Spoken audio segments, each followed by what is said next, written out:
All right, welcome everyone. Um, Today we have the pleasure of hearing from Lorenzo Sartori, who is a let me say this right, Leverhulme Fellow at University of Sheffield.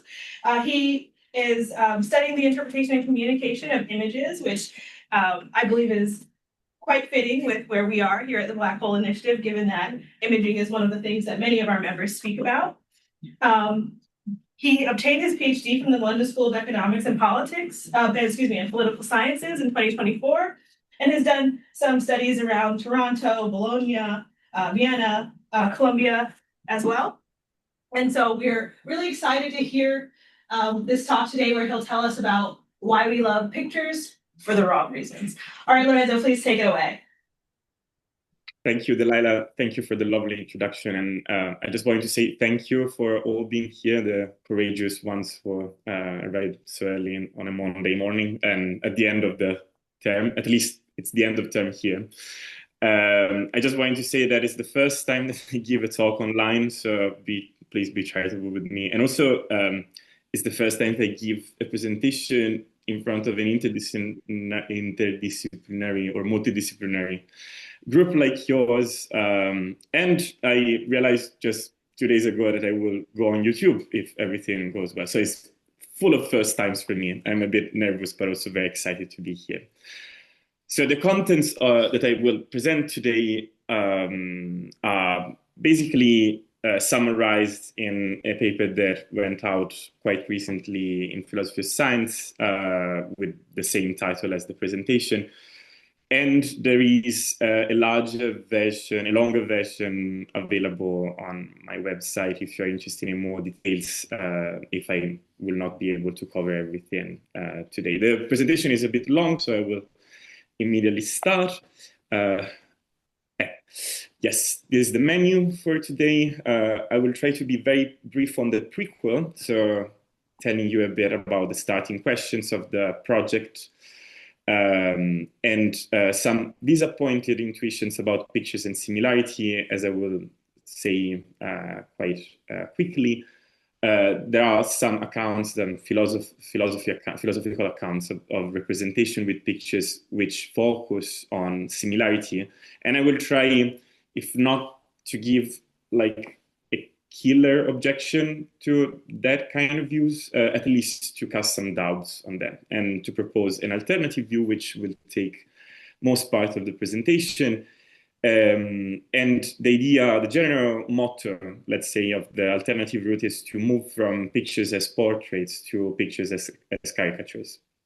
I will explain more what I mean later. Basically, I will spend a lot of slides on presenting the so-called DECI account of scientific representation. DECI is an acronym. The 4 letters stands for the 4 elements that constitute representation according to the account, and I will tell you more later, but just for you to know, is an acronym.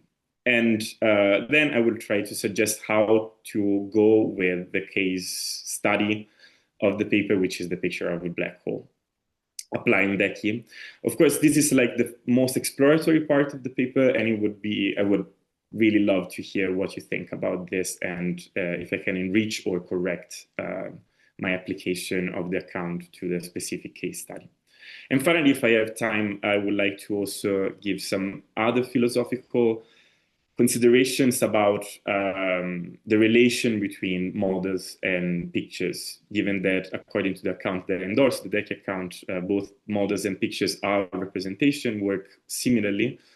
But then there are some interesting distinctions to be made, and I think they lie mostly on the justification level. So when we justify the inferences from the representational system to the target system in the world. When I say target system, by the way, I assume it's a portion of reality or system, a set of phenomena that something is, that we are trying to represent with pictures, models, or other representational media. So the prequel, starting questions and the disappointed intuitions. The starting questions are pretty simple. I don't want to spend too much time on this, but basically my PhD project was on scientific representation of the role.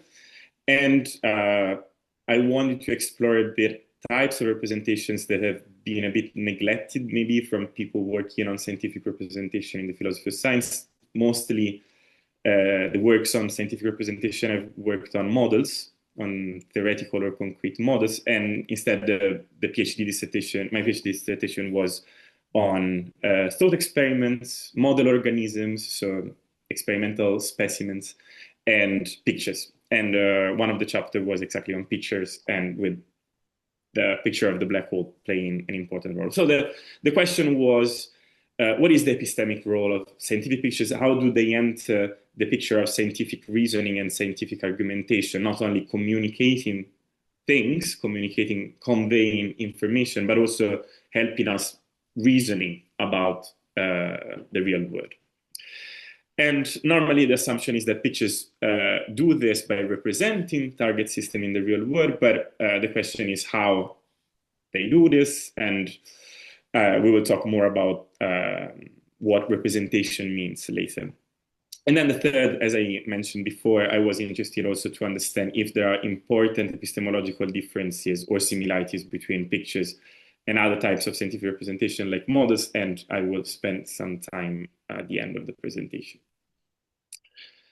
So in general, when we look at philosophy of art and philosophy of depiction, before moving to the scientific case, there are very strong intuitions about the fact that representation depends on similarity. And similarity here means sharing of properties. So two things are similar to each other if they share the same property. Now, it's also possible to have a different type of similarity where the similarity is not between the two objects sharing the same property, but between the properties themselves. So there are two properties that are similar, but then what you normally find is that they are similar in the sense that there are instances of a more general overarching property. So I think we can keep the language simple and just talk about similarity in the sense of sharing of properties on the part of objects or on the part of systems.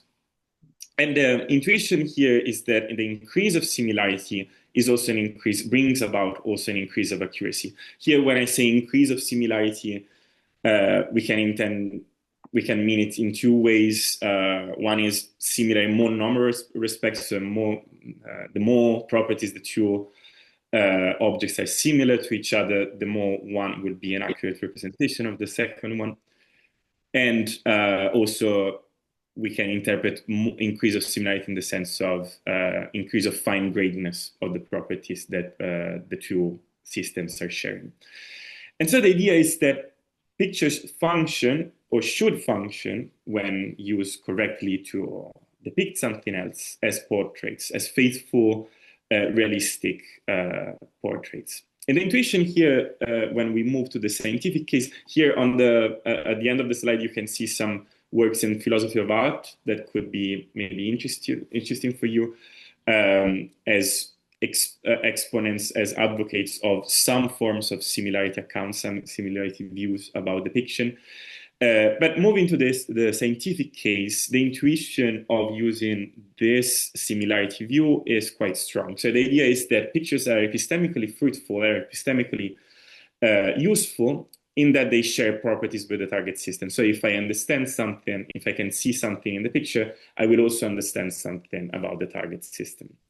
Now, there are many traditional objections towards similarity used as yes, I see a question.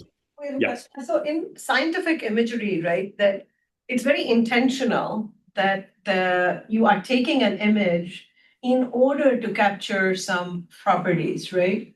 It's not happenstance. It's sort of very intentional and that is slightly different, right? In science per se, if you're talking about images more generally or pictures, right? So does that, I mean, they are recognized as a device already, right? That I was just so this is making general remarks, right, about similarity and accuracy and so on. Yeah. I would like to hear your comment on it.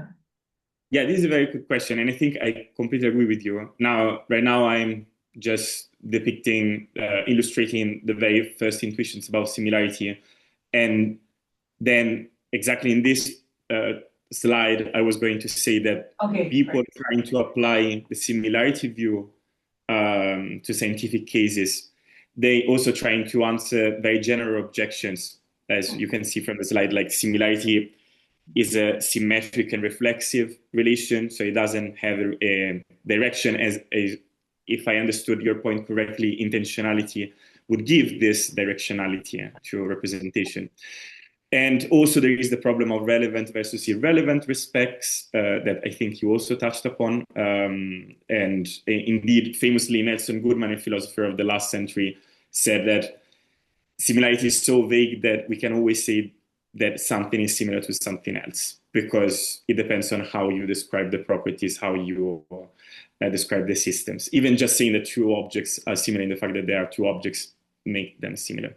So there are some replies on this, and Weisberg, for example, in 2013 developed a very sophisticated similarity view of representation that is asymmetric. It's still reflexive, but he says that we can just assume, for the sake of the argument, that the reflexivity will be excluded by the presence of an agent.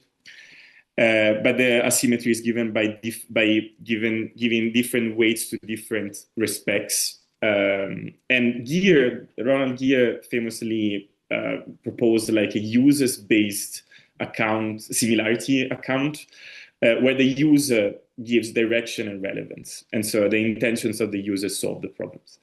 If you're interested also in a more specific proposal that targets exactly scientific pictures using a similarity-based account, is Laetitia Minel, who wrote a paper in 2013. I discussed this in the paper and in the dissertation, but given that I'm a bit more interested in the positive proposal, I will not cover all the details. But I just assume that the answers that these authors give to the traditional objections of directionality, relevance versus irrelevant properties, I just assume that they are sufficient, and these accounts work well with everyday pictures like photographs and realistic paintings. The new line of objection, which is not, again, a killer, a knockout objection, I think, but it's just, I think it gives some traction to some doubts towards applying or even developing a more sophisticated version of the similarity view with respect to scientific pictures, is that the view is inadequate when we turn to more sophisticated scientific cases, even if we assume the directionality and the difference between relevant and irrelevant properties. And here comes our protagonist of the talk, in a certain sense, is the picture of M87 stars. I think you are much more expert than me on this picture, so I will give a lot of information for granted, but if something is unclear, just ask me. The first, so to cast some doubts on the similarity view, I want just to point out how the similarity would seem to fail, at least prima facie, with a sophisticated pictorial representation, visual representation, like the picture of the black hole. So first of all, the colors are not shared with the target system. You would say, well, of course, they're completely arbitrary. We will not see such colors if we could, if it was even possible to go close enough to the black hole. Of course, the dimensions are also distorted. There are some scale factors in place. And if I understood correctly, the shape is also not shared with the black hole. So the black hole is definitely not a flat donut as it's represented in the picture. It's a three-dimensional object, and so this is definitely at least a geometrical projection, putting in 2 dimensions a three-dimensional object. And there is also very complicated geometry behind it. If I understood correctly, the light is bent due to the the gravitational pull of the black hole. So what we see around the black hole in the picture is also actually coming from a luminous source that is behind the black hole. And then there is the north-south asymmetry, which if with a naive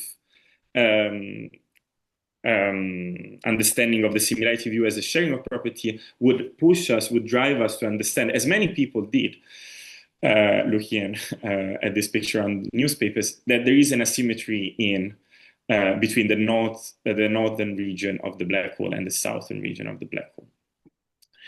Now, the intuitive reply, or at least the expert reply, would be that, of course, colors have to be translated. They have nothing to do with colors. We have to read them or translate them into values of intensity of radiation of an electromagnetic field. Now, for you experts of this picture, probably this comes quite automatically, but it's not that automatic for people who are not expert in the field. And if we just take similarity to be the guideline, then we would end up with really misleading results. The same with scale factors, of course, but probably nobody understood the picture as one-to-one scale representation of the black hole, but it's still there. We have to consider that when we try to understand what properties we can impute, we can attribute to the black hole on the basis of the picture. And then, of course, as I was saying, there is the two-dimensional rendering of a three-dimensional object, the geometry of which is quite complicated. So the problems here, again, not a killing objection, but just pushing you. I hope that I'm giving you some reasons to start doubting that similarity, even if directionality is assumed and even if relevant properties are considered, is not really the right way to go. Because there seems to be a failure in similarity even along the relevant respects. So colors have nothing to do with intention or radiation of the electromagnetic field exhibited by the black hole.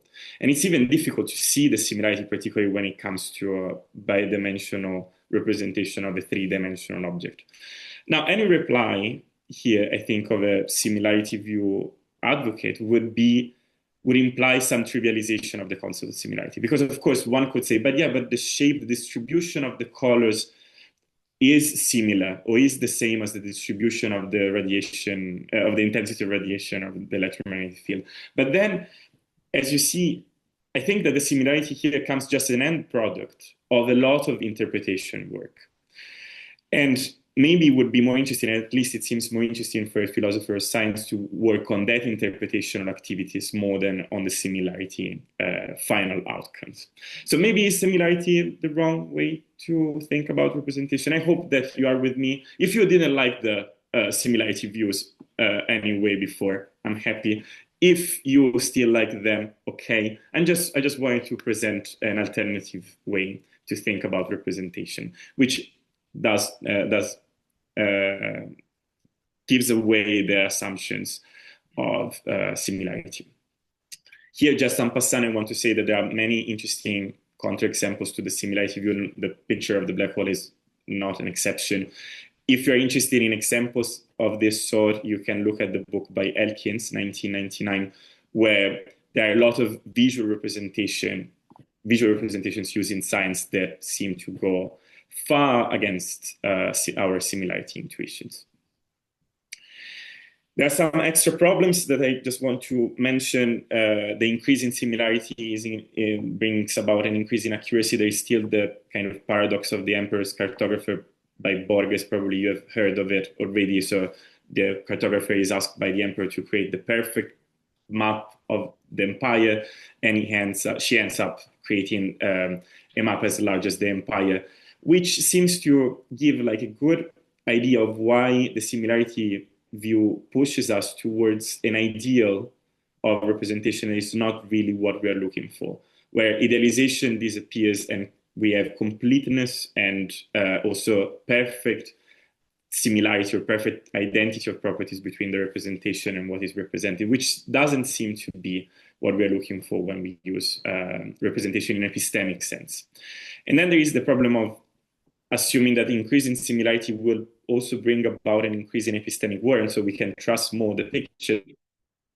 And here there are many counterexamples, even in paintings, when you want to distinguish a fake from the original. You will not necessarily look only, or not even crucially, at the painting itself, but at the canvas, at the material, chemical properties to understand if it's an historical fake or not. And I think there are also some interesting cases with deep fakes where the experts tell us to check the sources more than focusing on the similarity between what is represented and the representation itself. So now I hope that you are with me on this. I can also pause a second if you have some questions about this, but given that I'm criticizing the things that I have just said, I hope that we are all on the same boat. Okay, good. So moving to the more positive. Lorenzo, we have a question in the room. I do have a question. Okay, sorry, I didn't see your hand. Sorry. Not sorry, don't worry about it. So you've mentioned mostly so far, and maybe I'll get onto this later, but the epistemological implications of representation. But are you at all concerned with the ontological implications? Because, for example, when we could take a microscope image of a bacteria, suddenly there's this whole world of organisms that existed that we weren't aware of before. Just curious about that. Yeah, so thanks. This helps a bit because, of course, representation is a large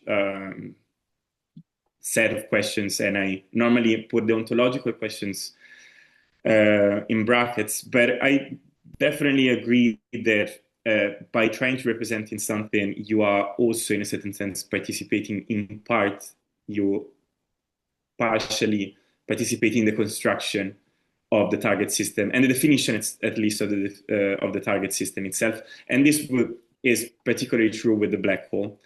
So the picture is not really, and I would say something later about this, but the picture is not only a picture of the black hole, is a picture of a spatio-temporal region around what we think is the theoretical object called black hole. So this is definitely a complicated and fascinating question of the definition of the target system. But I think for the discussion in general, we can just assume that there is a difference. There is a distinction between what is representing and what is represented. So whatever you take that you are representing, you still assume that there is some portion of reality or some portion of phenomena that you are trying to represent. And the two things are different in a very important way. So yeah, the ontological questions are there in the background and they can be important, but for now they are not. We don't have to spell out all the details before starting to ask about semantic, I would say, and epistemic questions about representations. I don't know if you're nodding because you're really small in the picture. Oh yeah, I'm not. You can do. Okay, perfect. Thanks. Yeah, you are very small in the picture. So yeah, give like big enthusiastic yes or no. Yeah, thanks. Perfect. Okay, so going to the caricatures views, the idea is quite different. So the idea is to say scientific pictures and in general pictures that work epistemically, so that they have some epistemic worth. They don't work at all like realistic, faithful Dutch paintings, but as caricatures. They exaggerate, they distort, they also often rely on allegory and metaphor, and so on implicit or explicit interpretation. And the caricature view that this can characterize many views in the philosophical debate, but generally the goal here of representation is not really to replicate or to mirror or to copying, but to make certain properties epistemically accessible and salient. And so idealization and distortion are not a necessary evil here, but the desired outcome of representation. So it's a kind of shift, quite an opposite view of representation. And here the failure of similarity indeed does not preclude representation or representational accuracy. We just need the right interpretation. The deck account of scientific representation, which I will illustrate in a moment, is not mine. So I didn't develop the account. I participated in the development, in the later development application, and I worked with it. But it was originated by the work of Roman Frigg, who is my ex-supervisor at the LSE, and James Nguyen. In many articles and books, I just wanted also to mention that the very important philosophical roots are in Nelson Goodman, Languages of Art, a great book, by the way, if you want a nice analytical philosophy reading, and the amazing work of Catherine Elgin, who wrote a number of books, but particularly there is a nice chapter in 2010 called Telling Instances, where she applies, she develops and she summarizes quite nicely her intuitions about representation. Now, to illustrate the account, with a toy example, I will use one of these caricatures, which is this picture of Margaret Thatcher. Probably, I don't know, this is always recognized in the UK, but maybe in America it's a bit different. But yeah, I can tell you this is a picture of Margaret Thatcher represented as a boxer. Or better, it would be better to say that is a boxer representation of Margaret Thatcher. Why better? Because the picture is not talking about any boxer in the real world, or even is supposed to say anything about the class of boxers or the idea of boxer. It's just assuming that there are some properties that we relate to boxers, or we call boxer properties. And he uses them to represent Margaret Thatcher. So here, first of all, the representational relation is not two place, but three place. So something represents something else as Z, or something is a Z representation of something else. So according to the deck account, this relation or this picture is a boxer representation of Margaret Thatcher if and only four conditions jointly apply. First of all, there is denotation. So the picture denotes Margaret Thatcher. For those who are not philosophers of language or analytical philosophers in general, denotation is the relation between a name and its bearer. Like Lorenzo, the name Lorenzo denotes this portion of reality, portion of phenomena that is speaking to you about pictures and caricatures now on the screen. And the intuition here is that the same relation stands between pictures and models and what these representations represent, their target systems. Now, of course, the notation can be stipulated just by fiat, can be just a stipulative act, so saying this object stands for something else for Lorenzo. Imagine the label that you find on a table at a wedding with your name on it. That denotes you, but it doesn't say anything about you. So it's not really an epistemic representation yet. It's just a stand-in for you. So we have the intuition that with scientific representation and epistemic representations in general, so representations that are supposed to give us some access to properties about the target system, something more than denotation is required. And here exemplification comes into place. I would say something more about exemplification in the next slide, because it's a kind of interesting concept, quite articulated. But for now, you can just understand it as meaning certain properties are made salient, are made epistemically accessible and highlighted with respect to other properties. So, for example, here we are not supposed to focus on the haircut of the ex-prime minister of the UK, but, for example, on the gloves, on the boxing gloves and other typical features that we normally connect to boxes. Now, we would like to impute these properties to the picture. The idea of the caricature author was to tell us something about the prime minister, and so imputation. Imputation is the fourth point, and it just means property attribution. So we say Margaret Thatcher is such and such. But of course, the author, and also we understand here in this case implicitly, that we are not supposed to impute these properties literally. So we're not saying that Margaret Thatcher is literally like a boxer, so she's going on a ring and punching people with gloves. What we have to do is to metaphorize the properties. So aggressiveness, the combativeness of a boxer will be translated in relentlessness in political debate, for example. So that we will need some form of key that translates the exemplified properties that are made salient in the picture into the properties that we are supposed to impute to the target system. Again, correctness, accuracy is not implied. Why? Because there is a strong intuition here that a representation account should not rule out misrepresentations. So misrepresentation, even if incorrect, even if inadequate, they are still representation, because we have the intuition that very bad representations are still representation. Like the Ptolemaic model system model of the solar system is still a representation of that solar system, even if it's inadequate or wrong. Here, just for the philosophers who like to use double letters to summarize very general philosophical points, but basically is what I said, and it gives the four elements, the four conditions give the name Decky to the Decky account: the notation, exemplification, keys, and imputation. Now, something more about exemplification. The technical definition given by Nelson Goodman and Kathleen Elgin is that the system X exemplifies the property A if and only if X instantiates A, so it must possess the property, and X refers to A, so it points at. In the same way as we were saying that a name refers to a bearer, in this case we have an object referring to a property. And the paradigmatic examples come from samples, and like you can imagine going in a shop selling cloth and fabric because you want to buy the material for your new curtains.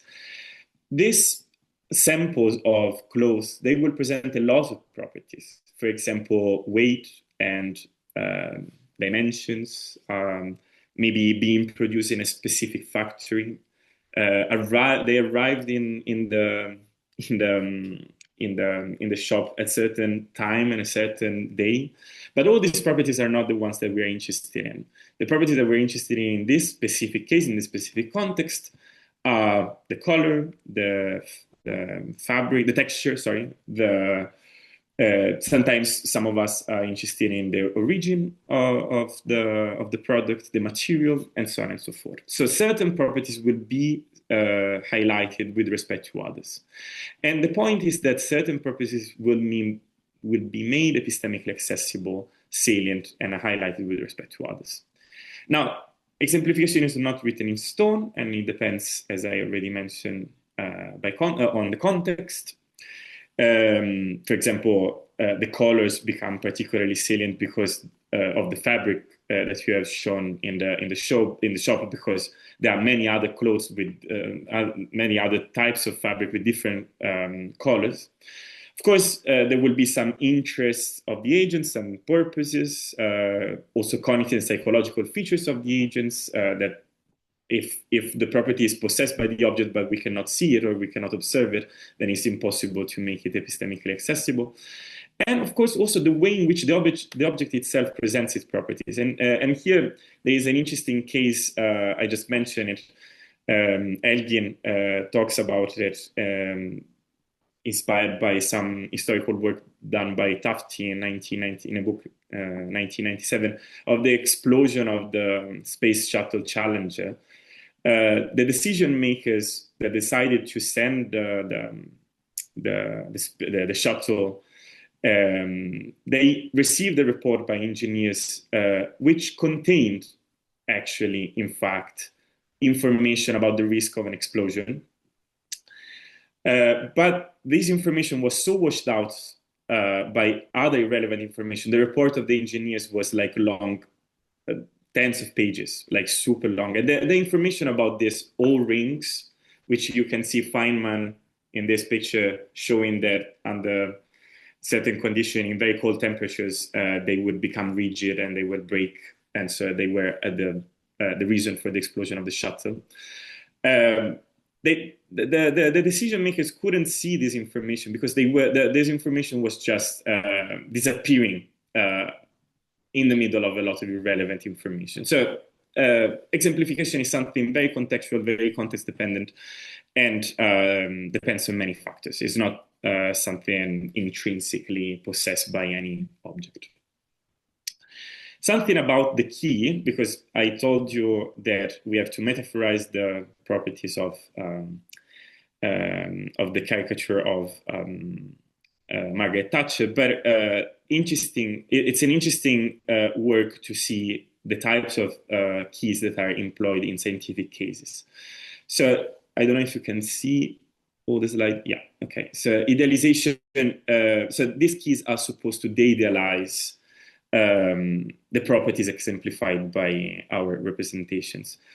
Idealization here is specifically the distortion of relevant properties, not the abstraction of irrelevant properties, but the relevant properties are distorted. Like, for example, in the map created with the Mercator projection, like in the picture, the distances are a relevant property that we want to know something about when we look at the map, but the map distorts them, as you probably know, going the farther away from the equator, the more distorted the distances of the picture. So the key is supposed to be a correction of the results obtained from the idealizations. So in this case, we know that the map was created using the Mercator projection, so we can use the same equation to translate distances on the map into distances in the real world. Sorry. These types of de-idealizing keys, so not working on the assumptions of the model, but on the outcomes of the models, are basically everywhere in science. Some examples are geometrical projections, scale and temporal factors, conventional types of keys connecting, for example, colors with physical properties like chemical, electromagnetic properties in the case of astronomical pictures. Approximations. Then there are very interesting procedures of translating limit values into non-limit values in classical mechanics. I'm not an expert on this, but there is a nice paper by James Murray and Roman Frigg that you can have a look at. And also, sometimes in the representation, something is literally true, but when we go back to the word, we arrive to counterfactual formulations. Like in the case, I worked a bit on thought experiments in science, and in the case of thought experiments by Galileo and Newton, a lot of things are true in the thought experimental scenario, but when we move, for example, the principle of inertia, but when we move to the real world, the principle of inertia becomes true only if formulated in a counterfactual fashion, like if there was no friction, or if there was no force acting on the object would move forever.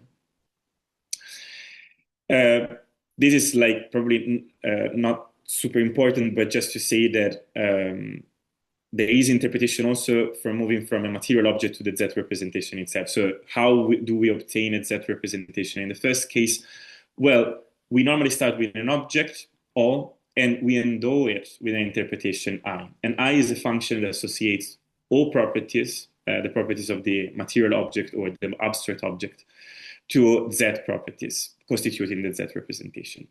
Now, in this sense, in principle, everything can become a model, because everything can be endowed with interpretation. However, not everything is in fact interpreted as a model, or interpreted as a Z representation. So it's not necessarily interpreted as to exemplify anything. Being a model does not imply being a good model. So I can say that this mouse here is a representation of the history of the universe, but this doesn't make it a good representation of it. And of course, we can accept the possibility that some models, some Z representation, are not representation of anything. So they are just exemplifying properties, but they are targetless. And here there are examples of models of a theory, or particularly models of a theory are a good example. So things that make a theory true, but they don't represent anything in the real world.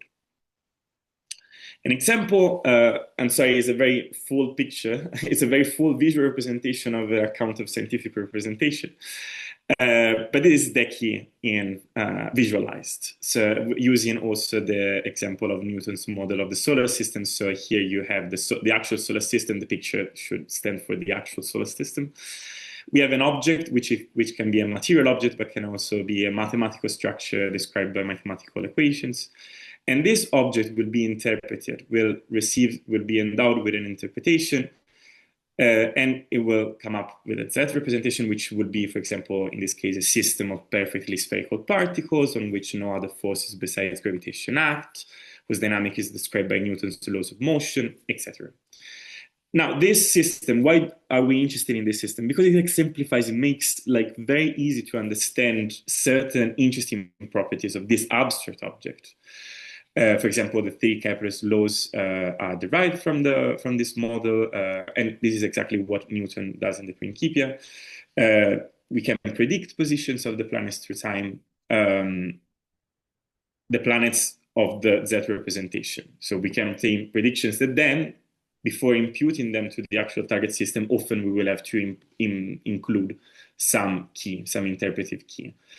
I'm not saying that the key is always there. We can always say that if the property exemplified by the model system is possessed, is imputable directly to the target system, the key is just an identity function, mapping the property into it itself. But sometimes, and often, the key will be not so trivial. So in this case, there will be limit values to be accounted, and approximation, and so on and so forth. And this is like an interesting thing to also ask about to scientists and physicists. For example, in cases of physics, it's easier sometimes to, and maps, for example, it's easier to find these keys well, neatly presented and formalized. But for example, I worked a bit on model organisms, and it's very difficult sometimes to understand what are the keys involved. There is a lot of implicit background knowledge of the experts, and this is also a problem, I think, a more general epistemological problem of certain sciences, like biology, where these keys are not have not been completely cashed out in clear terms. So as promised, the application of the account to the picture of the black hole, we have a system of pixels, distribution of pixels on the screen, which counts as our object. This object is interpreted as a radiation heat map, so a distribution of radiation intensity of an electromagnetic field. And here, in order to make certain properties exemplified, certain idealization and distortion will be still in place, as we mentioned at the beginning of the presentation. So the shape, the bidimensional rendering, and the scale. Now, this picture, interpreted as such, will be taken to denote M87, or the region around the black hole M87. Again, the definition of the target will also be a dynamic process. And I will say something more at the end of this slide. But just to say, there will be some properties that are not just taken inside of our interpretation as a radiation heat map, what I said already, but it will be derived. So, for example, the presence of the shadow, which seems to be a signature of the presence of the singularity, the asymmetry of the accretion disk, which is something that has to be explained in some way, and so on and so forth. So then when we move to imputing the properties, the exemplified properties to the target system, we will have some keys in place to keep into consideration. So the scale factors, the geometrical projections, and also in the case of the asymmetry of the intensity of radiation, it can be explained by the fact that, if I understood correctly, correct me if I'm wrong, but the black hole has a spin, so it creates a vortex, and so certain part of the energy, of the luminous energy, is moving towards us, and some other part is moving away from us. And in this case, from the south region, we're receiving luminous energy, while in the north region, the luminous energy is moving away from us. So it's a kind of a case of the Doppler effect. I hope I didn't say anything wrong here.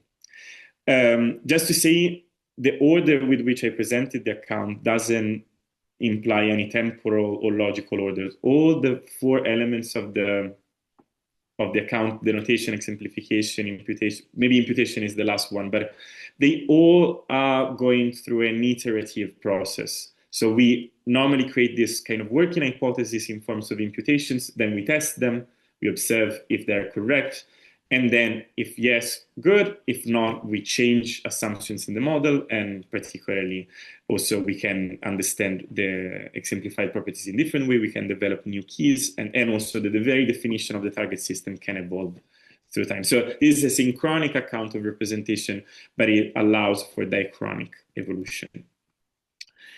How am I doing with time? Do I still have some time, Delilah? Have a discussion? Yeah, does anyone have any questions? I do. Peter has a question. So I think that, one of the things that is often discussed in the philosophy of photography is indexicality and the role of causal chains. Now, in the imaging of the black hole, we spent a huge amount of time trying to understand and track the causal relationship of radiation from the black hole forward. I'm really sorry. I'm really sorry to interrupt, and I just wanted to say that it's completely true, and it's exactly the concept, the content of the next section. So I will go through this exactly. So let me. So, I'll skip that until afterwards. The next is that a lot of us here, I in particular, spent a lot of time about the color of the image of M87 and of a similar discussion of equal intensity around Sagittarius star, whether we should use the same color map or not. But I bridle a bit at two things. One is the idea of, I can't stand the idea of false color. Every black and white picture we've ever taken is false color, right? So it's often said that that images in astronomy are false color, as if there is something that is a pure true color. And I think that's a highly problematic notion. Also, when we talk about the color spectrum, we modify it by our perceptions. You know, when you take a photograph with your iPhone, you're using a set of procedures and filters called the Bayer system that codes the relative strength of the RGB spectrum so that it corresponds to how we see. We don't see them equally.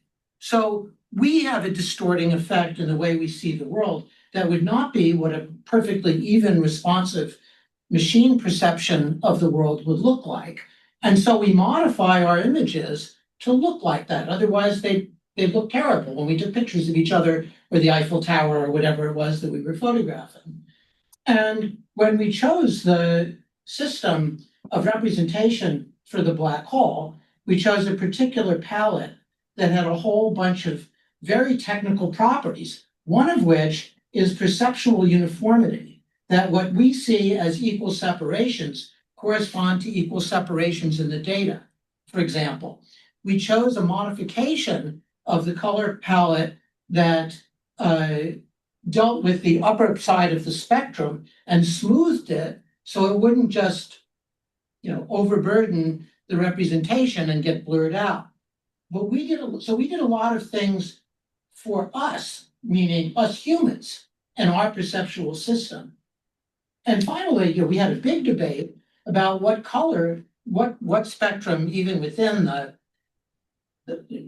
monotonic, luminance, uniform perceptual aspects. But we had a big debate about just should it be blue violet or orange red.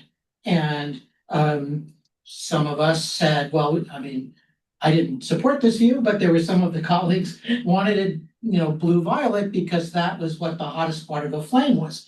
And this is 10 billion degree Kelvin plasma around the black hole. When you buy a refrigerator, it says this is a very cold refrigerator in blue. And when it says don't touch this stove, it says it in orange, right? So we have, again, a familiarity with the iconic system of how we treat color, even if they're not physically correct. We probably should put blue warnings on the stove and red ones on the refrigerator, but anyone who did that would mislead children and other sentient beings. So, I do think that there's a lot of extremely non-arbitrary aspects to the colors that were used. Hey. Thank you. First of all, you managed to cover a lot of information that I could have never been able to cover in the presentation. So thanks. And I completely agree with you. So I'm not saying that arbitrariness is randomness. I'm just saying that, as I mentioned, talking about exemplification, there are certain psychological / cognitive abilities of the observers that we have to keep into consideration. And in the case that you were mentioning, this was coming out quite neatly. I'm not saying that everything is like completely casual. we try to represent certain properties in certain ways to make them exactly exemplified, highlighted, salient, understandable, epistemically accessible even. So I completely agree with you. I think this is all part of like a description, a thorough description of what would go in the exemplification box. I didn't cover it, but I just wanted to repeat a lot of details of the application of the deck account to the case of the black hole picture can be spelled out still. They can still be developed. So nothing in the account rules out this. And I want to, again, clarify that there is nothing randomic or without reason in the processes of exemplifying other properties. I'm just saying that the colors are not the colors, or because you said quite correctly, saying that they are the false colors implies that there are true colors, but this is not actually what I wanted to say. I just wanted to say that a lot of people, when I talk anecdotically, when I talk with people looking at the picture on the newspaper of the black hole, they say, but I thought that it was like that. I thought it was like red and white and yellow. And this is just wrong. It's not what the picture is supposed to say. And so I would say, Peter, if I understood correctly the name, we are completely agree. I would say that we are completely on the same page on this. It's just a matter of giving more details about our exemplification procedures. Does it make sense? Sure. Okay. We only have like, I would say we started a couple minutes late, so we only have about 7 minutes. If there are a couple more slides you want to present, maybe do it strategically. At what I think is a good thing to leave us off with. And then maybe we'll take one more question if there's time after that. Yeah, sorry, I went too long in the presentation. I'm sorry. Okay, so just to say that going back to the pictures, the account seems to allow that a correct reading of the picture of a representation doesn't imply correct results, like in the proverbial pirate map. We can understand the picture correctly and follow the dotted lines until the red cross, but the treasure is not there. There could be many reasons. The map could be inaccurate, or someone took the treasure before we arrived. So there are two different types of correctness. One is interpretational correctness, interpreting the map or the representation more generally as it's supposed to be, and then factual correctness. So if the real world is actually how the map describes it. Now, how do we justify the factual correctness of our inferences? Because interpretational correctness is normally given in the account by the interpretation, the keys, the exemplification. But how can we say we are sure that the picture of the black hole is correct? And of course, normally often we can check the target system, but in the case of M87 star and also other very difficult to observe, so a lot of targets that are difficult to observe, it's not that easy. We cannot even check directly a black hole. So we look elsewhere. And exactly as Peter mentioned, there is a lot of work done on the production chain. And here production really matters. So we have to look at the causal stability of the inference, of each step of the production. And there is already like some interesting work. I will not cover it because I'm really late already, but by Dobojewski and Elder on different types of robustness tested on the algorithms, creating the visual output on the basis of the data, the interpolated data. And what I want to conclude with is just that this seems like quite different, quite disanalogous with how we go through justifying the inferences from models, from other types of representation. So in the case of the picture of the black hole, which I call measurement-like representation, measurement devices and robustness of causal relations are the most important bit. Of course, all this is still very theory-laden, but this is the locus. This is where we focus for the justification of our inferences. Instead, in the case of theoretical models, mathematical models like the Lotka-Volterra model of the prey-predator population, but also more complicated cases, what we look at is the convergence, for example, from different models on the same results, so from different assumptions to the same results, grounding the models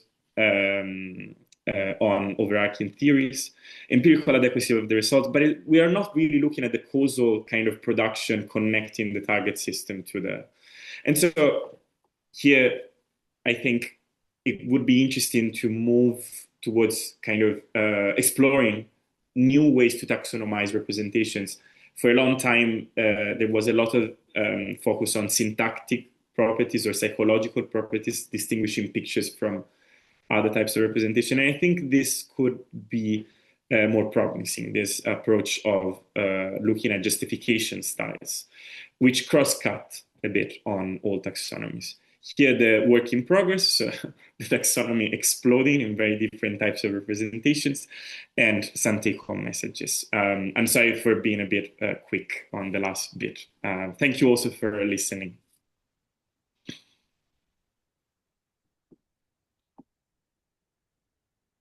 Are there any more questions in the room? One quick Yeah, question. go ahead, Rhea. Thanks, Lorenzo, for very interesting and thought-provoking talk. So I want to come back to this question of intentionality, because we try to make if you look at the Mercator projection, for example, right? It was not the kind of choice that was made in the black hole image, right? As Peter pointed out, the choice was about a factual information and an aesthetic choice, right? So the Mercator projection, for example, right, there was an embedded political agenda which is not an attribute of the cartography itself, right? It's not an intrinsic property of the land, but it was chosen so that the Western Hemisphere would look disproportionately larger, right? So that's a very different kind of set of choices that are made when you capture an image or make a picture, as you say. So where in the scheme of thinking about images are you seeping that thing in, This thing, you mean the values? Like Yes, non-epistemic values and so on? Yeah. Now, good question. And of course, we should always be very careful about the effect of, we can call them non-epistemic values, perhaps. Of course, there are people disagreeing on a very distinction. So a lot of epistemic values have non-epistemic spirit, like, I don't know, Right. external consistency with previous theories can be understood as a type of conservatism. So I completely agree on the importance of this. I think this is more like, let's say, traditional kind of rational reconstruction, but nothing stops us to find the effect of non-epistemic values in any step of the schema. I suspect that given the specific context dependency and connection to like human specific features of exemplification, that is exactly where aesthetic values, for example, and other non-epistemic values will count a lot. Because if the point is to make certain things epistemically accessible and epistemically salient, then you will play a lot with familiar colors, familiar associations. But it is exactly also the point where making certain things easier to get, easier to see, you can also distort them in a way that where you cannot come back. So you will not have a nice key to come back, and that's when the non-epistemic values, the biases, are deleterious with respect. But it's a question of how certain non-epistemic characteristics are made to masquerade as epistemic, right? And okay, this is absolutely true. It is absolutely correct, and we have, of course, to be very wary of this. I just wonder if, like, in a general account of scientific representation has to in a certain sense, explain this, it seems like something that connects not only to representations, but science in general. So any kind of reasoning can be masked as working when it actually is rhetorics. We can see it in politicians' speeches, for example. So I wonder if like this is, of course, something that we have to be careful about, but it doesn't need maybe to be explicitly put in the definition of representation or even in the definition of representational accuracy. Of course, the point in the end is just if the properties that we are imputing to the target system are correct or not, and if we have a good justification for them. Said that, you can always, in a certain sense, mold the representational framework in order to convey information that are surreptitiously inserted, but actually are not doing any epistemic work. Actually, they are misleading, but they are following some political, economic purpose. I completely agree with you. I wouldn't, besides saying that exemplification is quite at risk here, as one of the steps, the logical steps of the process, this could affect all the production, any step of the production. We're short of time, so let me get just a quick answer to the one Zoom question we got, which I'll read out from Marty Glassman. It says, I'm wondering, for the EHT images of black holes, if doing some image enhancement, there are quite a range of enhancement algorithms that could be applied. Could the argument that the understanding of source properties of the image with regards to your mention of enhancing some hopefully important salient elements on the subject, I guess that was more of a statement, but I think they're asking about, I think Marty is asking about, if I'm interpreting this correctly, is there given that we're thinking about pictures as representations and characters versus portraits and whatnot, is there a usefulness to trying enhancement algorithms on images to try to pull out more salient features? I guess, is there a way to find something important, or are there risks to doing so? So I confess that I may have lost a bit of the question. So is the question saying that no, I'm sorry. I'm not sure if I understood the question. With how, now that I've read it, quite how it's phrased, but I think the question is asking, since we're thinking about representations of data, and now we have these images of the black holes, is there a usefulness of trying certain enhancement algorithms to the images to look for salient but less obvious features from the current images? Well, yeah, of course, like we want that. And of course, here there is the kind of distinction between representing data and representing phenomena. So as from your reinterpretation of the question, Delilah, I would say yes. Like it's a good thing of thinking the picture as a way to also focus on the very production of the picture itself, and so look at how we can improve the algorithms to improve the picture itself, if I understood correctly the point of the question. But said that, of course, the way in which we do this is to work on the algorithms themselves and, for example, test their robustness with respect to other visual outputs, or if they're sensitive, and so to test if they're sensitive enough to data. And as it has been done with the picture of the black hole, we try to obtain the visual output following different pipelines, so different algorithms, to see if by using different algorithms, the picture would still be similar. And that was like surprisingly successful. So even using very different algorithms, the picture coming out from the pipelines were strikingly similar to each other. So yeah, I have nothing to disagree with the comment, with the last comment from Zoom. Hopefully I understood correctly what they meant to say. Unfortunately, I cannot see the chat. I should close everything and so on. Yes, Marty responded that is what he was getting at. Okay, thank you so much, Lorenzo.